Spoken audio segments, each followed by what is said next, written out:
Good afternoon, everybody. Thanks for joining us. Nariel, I haven't seen you in a long time. It's sure good to see your face.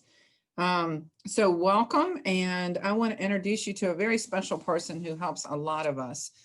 He's an expert on everything small business. He's an expert on a lot of things, but it's Jim Carroll. He's the executive director of the SBDC of Hampton Roads, and he's a vice president of small businesses for the Hampton Roads Chamber. So welcome, Jim. Hey, Tony, we are very happy to have you with us today. And I'll kick it over to you. And thanks everybody for joining us. We really appreciate it. Okay, well, super. Well, thank you very much, Terry. And let me get my screen up here. As Terry says, I'm the executive director of the Small Business Development Center, and we have been working very, very hard to make sure we get all the information out we can on the PPP loan program and all the changes that have been taking place. Let me get into slideshow from the beginning. All right, on December 27th, 2020, excuse me, President Trump signed the Economic Aid Bill, EAA, Economic Aid Act, which reestablished the PPP loan program, as well as had a couple of other things. The PPP came with changes. People who didn't participate in the first round of PPP loans now have a chance to go and get a loan for the first time. However, there are some changes to the way you apply. And those who applied for the first time and received a PPP loan, well, they're now eligible to go back and get a second draw. So they get a second trip to the trough to get some more water. There were some other provisions that we will talk about. Some of them are tax related, some of them are procedurally related.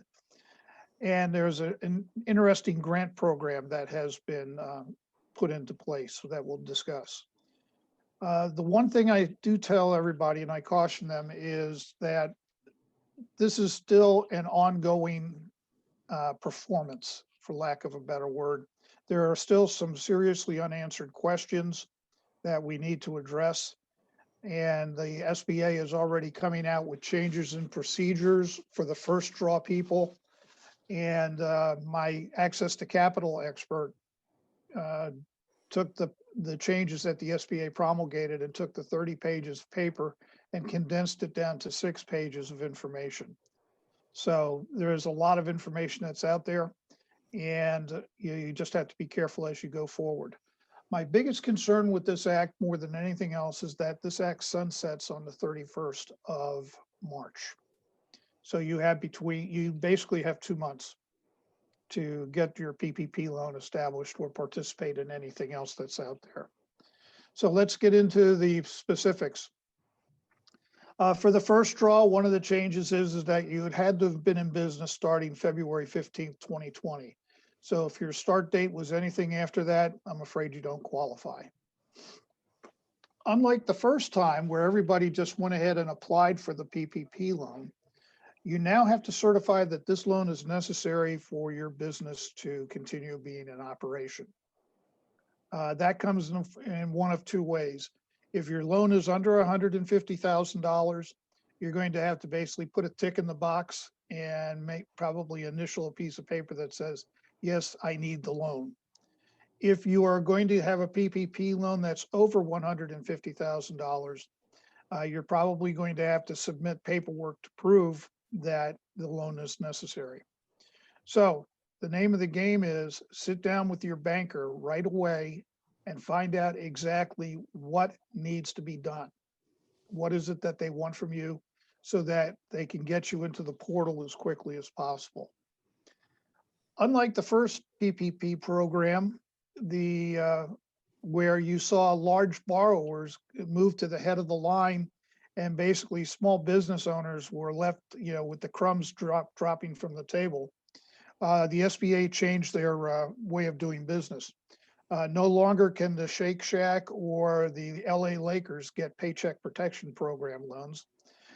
And what they've done is they've refocused the act onto small businesses. Those are businesses with less than 10 employees, and those businesses that are located in low to moderate income neighborhoods. They've allocated $15 billion out of the $284 billion to address those needs. One good thing for small business owners is that the payroll cost definition has been expanded. When you borrowed under PPP-1, the provision was that 60% of the money that you received had to go to cover payroll. And they had a very, very tight definition of exactly what payroll is.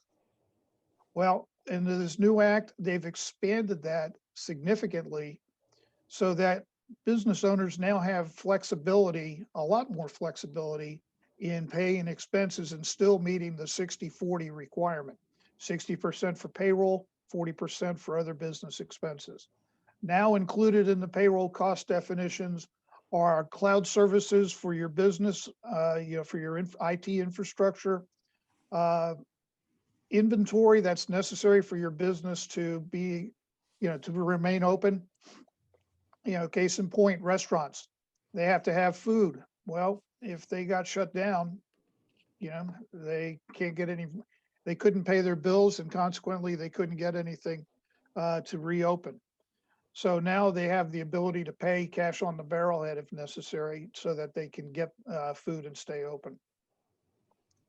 Additionally, some insurances are now covered under that act. So it's good to sit down and take a look and see exactly what you're eligible for. For chambers of commerce, this is probably the best news we had in a long time, and that is that 501c6 organizations can now apply. There is one restriction on that, and that is that your lobbying cannot exceed $1 million. If it does, then you're not eligible to apply. The biggest thing to remember for the first draw and for the second draw is that your financial institution is the first point of contact. The SBA did a staggered rollout. Last Friday, they allowed small certified development financial institutions and certified development corporations, micro lenders, and minority depository institutions to open the portals for them and their clients. Tuesday, they were opened up for small banks and small credit unions.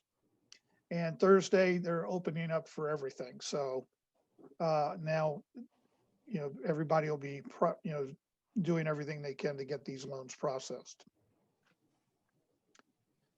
The second draw is a new provision in that earlier recipients can go back.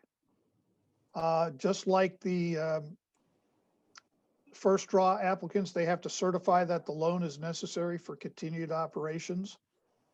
And they must have used all of their PPP-1 loan funds that they have received. If they have not, if they still have some in the bank, they're not eligible to apply.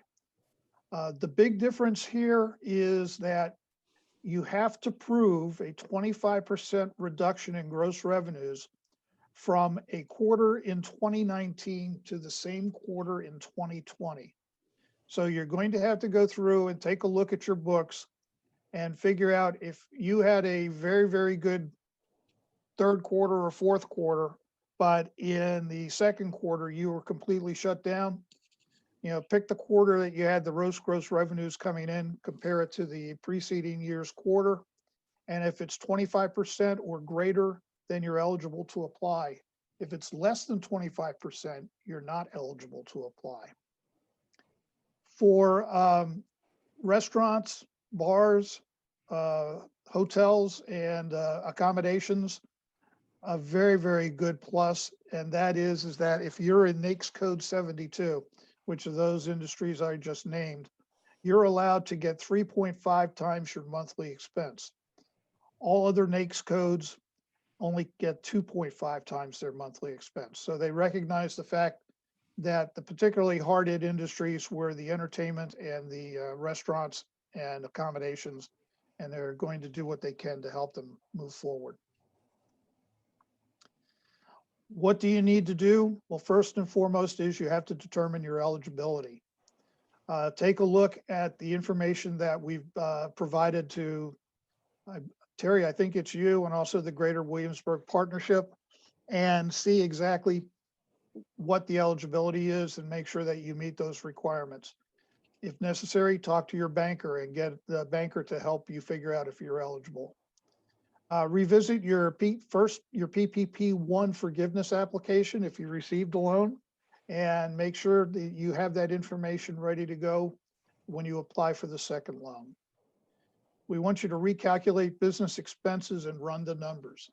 Okay, take a look at if this loan is necessary for you to remain in business. After these funds run out, what's going to happen to your business? I was talking to Terry a few minutes before the presentation started, and I was interviewed on Channel 13, and we were talking about a restaurant on Portsmouth High Street, very popular establishment. And he's falling on hard times because they're limited in the number of tables they can serve. And he said, yeah, the PPP loan would help me the first time. It got me out of the hole and everything was great, but then I fell back into the hole. So if I now get a second PPP loan, all it's going to do is pull me out of the hole so that tomorrow I can fall back into it again, because I don't have the wherewithal to serve the number of clients I need and get the number of tickets I need at the prices I need to generate the profits so that I can pay my bills. And so consequently, he made the very, very tough call to have to close his business. So name of the game, run the numbers, play the scenarios out, call your lender, and always remember that you've got the SBDC standing by to provide assistance as necessary. You have my staff. You also have the Crimdell Small Business Network up at the Mason School in Williamsburg. We are supporting that operation, and I can tell you the students there are absolutely first rate. The best thing about it is that even though the students are first rate, they're still under supervision by an SBDC counselor. So we're going to make sure you get all the right information necessary for you to make a decision. A couple of other things that are in the act. First and foremost is the employee retention tax credit was expanded. Originally, it was due to sunset in March. It's now going to sunset in June. And what they did was they've increased the percentage of money that you can claim as a tax credit from 50% of the first $10,000 paid to your employee to 70% of the first $10,000. So that's very, very nice when it comes time for tax returns and things like that. The SBA expanded their loan debt relief program. Under the first stimulus, the SBA, pardon me, was paying both existing and new 7A and 504 loans. They were paying the principal and the interest so that the small business owners did not have to pay for that. That ran for about 6 months. They've now decided to increase that. So everybody is going, if you have an existing loan or you're applying for one now under the 7A or the 504 program, you will be able to get 3 months additional SBA coverage where they will pay the bills for you. If you are in a hard hit industry, and we don't know what the definition of hard hit industry is, the SBA will pay 5 months of debt relief. Now, the question there is that 5 months total, or is that 8 months if you add the 3 months and then an additional 5 months? Finally, the SBA has raised its loan guarantee to 90% for all their loans. So you're looking a lot better borrower as you go to the bank. There have been changes to the way the EIDL and PPP forgiveness has been changed. Originally, if you received the $10,000 EIDL advance, which for all intents and purposes was a grant, you had to deduct that from your PPP forgiveness. So even if you got 100% relief on your loan and you got a $10,000 EIDL grant, that was going to count as a PPP loan and you're going to have to pay that off. They have since done away with that, so you don't have to worry there. Talking about the shuttered venue program, the federal government has allocated $15 billion for the entire country to help those entertainment venues that had to be closed due to the COVID pandemic. Right now, That's about the extent of my knowledge. We've only had one briefing on this out of 4. And I can tell you the first briefing was long on time and short on detail. We are still trying to figure out, okay, what's going to happen with this grant program. I was talking today with one of the arts institutions down here, and they can go for a PPP loan or they can go for this grant, but they can't do both. And he's trying to figure out which way does he turn? Does he go after the grant or after the loan? We need more information on the shuttered venue program so that we can get that to him so he can make a rational decision. But once again, how quickly is that information going to be coming out? The IRS has made some changes, so it would be good to sit down and talk to your accountant on what changes have been done. Originally, if you received the loan forgiveness, the IRS said that actually counts as revenue and you're going to have to pay taxes on it. They have since changed that to where you don't have to pay taxes anymore. So once again, some very good news for us, and maybe not so good news for the IRS, but that's all right. Okay, just to let you know that I'm the co-chair for the region's recovery and resiliency program that's being run under the Hampton Roads Alliance. We are putting together a strategic plan to lay out what steps of assistance we can provide to help the businesses recover as quickly as possible, and more importantly, to ensure their long-term resiliency, put into effect programs and information that will help them as they move forward. That's going to come out later this year, and once it does, you'll start to see some more information coming from me. So subject to any questions, that concludes my presentation. And thank you very much, ladies and gentlemen. Jim, thank you so much. Is there anybody with any questions? We can if you just want to unmute yourself. We have a little bit of time that we can have questions for Jim. Jim, I'll ask you a question that a business owner asked me this morning. Is when they figure out their 25% down from the quarter to quarter. Yes, ma'am. That include, do they have to include their PPP first draw in that negative performance? No, ma'am. This is strictly gross revenue. Okay. Thank you.